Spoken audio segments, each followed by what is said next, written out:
Thank you, Madam Speaker. I thank the Madam Chair for recognition, and thank you for your strong leadership in bringing the CR to the floor, but also for your relentless work in negotiating the omnibus, what this is all about.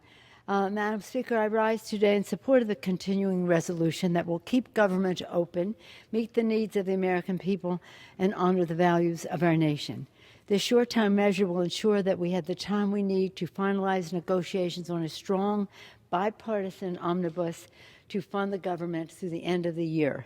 As I commend the gracious Madam Chair, Rosa DeLauro, Chair of the Appropriations Committee, I want to also commend Ranking Member Granger for her leadership as well.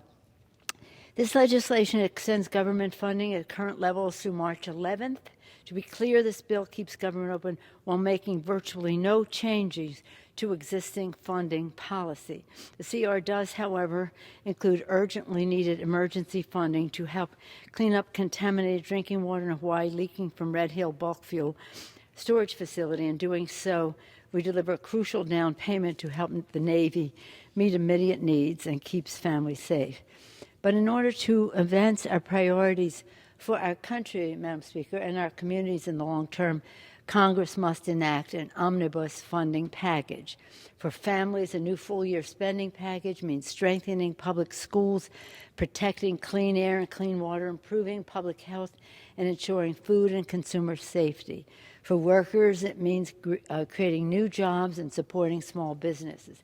For our veterans, it means funding for benefits, reducing backlogs for veterans and their families seeking assistance, and meeting the needs of the VA's healthcare system. For our national security, it means support for our troops, improvements to defense readiness and modernization, the securing of our cyber infrastructure, and stronger leadership abroad. And now that President Biden has proudly signed our bipartisan infrastructure bill, it is essential that we enact an omnibus in order to unlock billions in more federal dollars for infrastructure projects. While they were in the infrastructure bill, the money cannot be spent unless we pass the omnibus.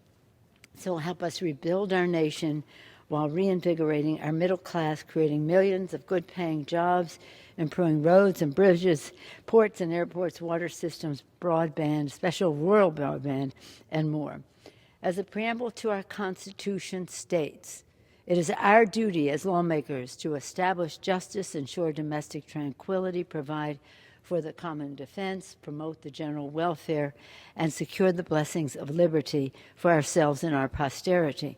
Today, we uphold this sacred responsibility in the short term with this continuing resolution and with our omnibus legislation, which we hope to bring to the floor soon. We will take an important step to honor that vision of our founders. With that, I urge a strong bipartisan aye vote, and I yield back the balance of my time. Thank you, Madam Speaker.